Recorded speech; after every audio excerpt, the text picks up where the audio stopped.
साल 1969। कुछ छोटे बच्चे एक खाली मैदान में इकट्ठा होते हैं और अपने भविष्य के सपनों के बारे में बात करते हैं। लेकिन खेल खेल में वे एक ऐसी भविष्यवाणी की किताब बना देते हैं जिसमें दुनिया के विनाश, रहस्यमय घटनाओं और एक अजीब से प्रतीक का जिक्र होता है। कई साल बाद जब वे बच्चे बड़े हो चुके होते हैं, तब उन्हें पता चलता है कि उनकी बचपन की कल्पनाएं एक एक करके सच होने लगी हैं। कोई उनकी बनाई कहानी को हकीकत में बदल रहा है।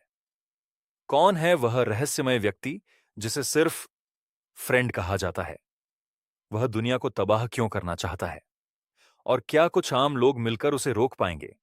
यही है नाओकी उरासावा की मास्टरपीस मंगा 20th सेंचुरी बॉयज, एक ऐसी कहानी जो दोस्ती, साजिश, यादों और दुनिया को बचाने की लड़ाई को केंजी एक आता साथ है जोड़ती है। डोंकी के फ्यूनरल पे, जहाँ वो डोंकी की वाइफ और उसके जो बेटे को देख के साथ दुखी होता है।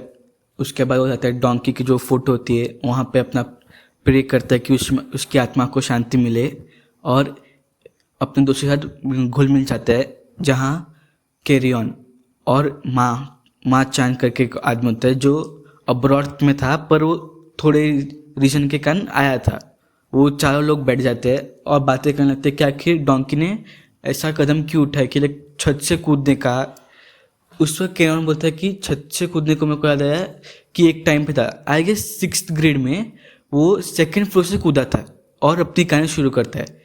एक टाइम 6th ग्रेड में उसकी टीचर ने बोला था कैरियन को कि वो जो पूल थे ना, यहाँ पे फिशेस को रखा था एक्वेरियम पॉन्ड, उसको साफ करना। उसने साफ किया, पर वो जो एक बटन होता है जिससे ऑक्सीजन सप्लाई होता है, उसको ऑन करना भूल गया था। और अगर कल जब टीचर देखेगी कि सारे फिश सब मर गए क्योंकि ऑक्सीजन सप्लाई नहीं हुआ, तो कैरियन को बहुत डांट पड़ेगी। तो वो जाता है, कैरियन और बाकी के लोग जो जाते हैं उस स्कूल के, पर उन लोगों को एक डर था कि वहाँ पे अंदर भूत है, क्योंकि एक रूमर था कि यहाँ पे एक भूत होता है। तो उसके साथ डोंकी भी था। तो डोंकी बोलता है कि मैं ऐसे में बात विश्वास नहीं रखता, मैं जाऊँगा और ऑन करूँगा। वो इसी करता है, वो जाता है, ऑन आता है, वो स्विच ऑन करता है। स्विच ऑन करने के बाद वो पीछे देखता है, और जब वो पीछे देखता है तो उसे डर जाता है कि वो अपने 2nd फ्लोर के जो विंडो होते हैं ना, वहाँ से कूद के भाग जाता है। सब उसे देख के भागते कि वो वहाँ पे भूत है, और उस वक्त सोचता है कि ऐसे आखिर उसने देखा क्या होगा जो उतना डर के वो भाग गया होगा। उसके बाद केंजी बोलता है मेरे को नहीं पता उसने क्या देखा था, पर मैं उसको ढूंढ के रहूँगा कि आखिर उसने उस दिन क्या देखा था। इसी पे चैप्टर ख़त्म होता है। माँ अपने बेटे को रूम से बाहर आने की लिए बोल रही थी, और बेटा उसके ऊपर उल्टा चिल्ला रहा था कि तुम मुझे टाइम दो, तुम मुझे समझते नहीं, वैसा वैसा वगैरह वगैरह। उसके बाद हमें एक ब्रॉडर सीन दिखाया जाता है जहाँ पे बहुत सारे फ्रेंड्स के सिंबल बने थे। अब आते हम फ्रेंड्स के हेडक्वार्टर में, जहाँ फ्रेंड्स बैठा था और बाकी सब वो बैठे थे। और उसमें से एक सवाल एक बंदा आके पूछता है कि आखिर हीलिंग का मतलब होता क्या है। तो फ्रेंड बोलता है कि तुम अगर मेरे साथ हो तो वही हीलिंग होता है। मतलब लाइक वो इसको मैनिपुलेट करता पूरे आपके ऑडियंस को। उसके बाद एक बंदा पूछता है कि आखिर हम आते कहाँ से। तो वो बोलता है कि अपनी आंखें बंद करो, और वो सब डिस्क्रिप्शन देता है जहाँ पे वो हाइड आउट था, पता है जो तुमने पिछले पार्टों में देखा होगा कि एक हाइड आउट था केंजी और उन लोग का। हाँ, वही हाइड आउट का पूरा ये बताते कि कैसा वो पूरा ग्रास के बीच में एक हाइड आउट है, वहाँ से हम आते हैं और हमने एक शपथ ली थी कि हम इस दुनिया को बुराई से बचाएंगे, ब्ला ब्ला ब्ला बोलता है। हम आते हैं साल 1969 20 जुलाई, जहाँ पे मून पे एस्ट्रोनॉट गए थे, नील आर्मस्ट्रॉन्ग और बाकी 2 लोग थे जो स्पेस में गए थे, मतलब मून पे ये होते। उस दिन क्या होता है कि डोंकी केंजी के घर आता है और बोलता है कि क्या मैं तुम्हारे घर पे टीवी देख सकता हूँ, जिस पे वो हाँ बोलता है केंजी। और वो लोग वही सीन देखते हैं जहाँ पे नील आर्मस्ट्रॉन्ग मून पे कदम रख रहा है। केंजी तो लास्ट में सो जाता है, पर डोंकी उसको ध्यान से देखता है। अगले दिन सुबह जब तीनों लोग मिलते हैं, केंजी और बाकी जो 2 लोग हैं अपने फ्रेंड्स, वो लोग मिलते हैं और पूछते हैं कि क्या तुम लोगों ने सब पूरा शो देखा। तो केंजी बोलता है कि नहीं, पर हाँ डोंकी ने देखा है। और डोंकी बहुत तेज़ी से आता है और बोलता है कि मेरे को भी अपना झंडा मून पे रखना है।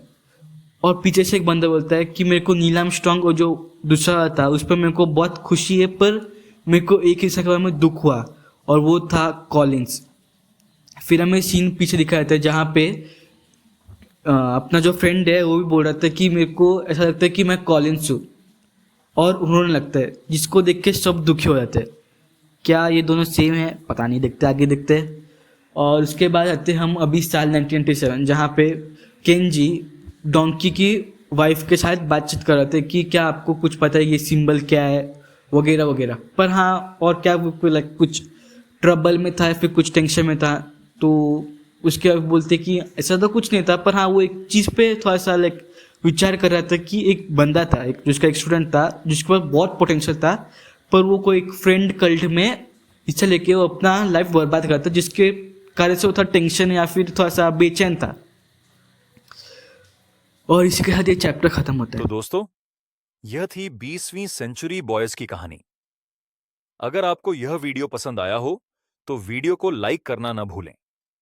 कमेंट करके जरूर बताइए कि आपको इस कहानी का कौन सा हिस्सा सबसे ज्यादा पसंद आया और आप अगली किस मंगा या कहानी की एक्सप्लेनेशन देखना चाहते हैं।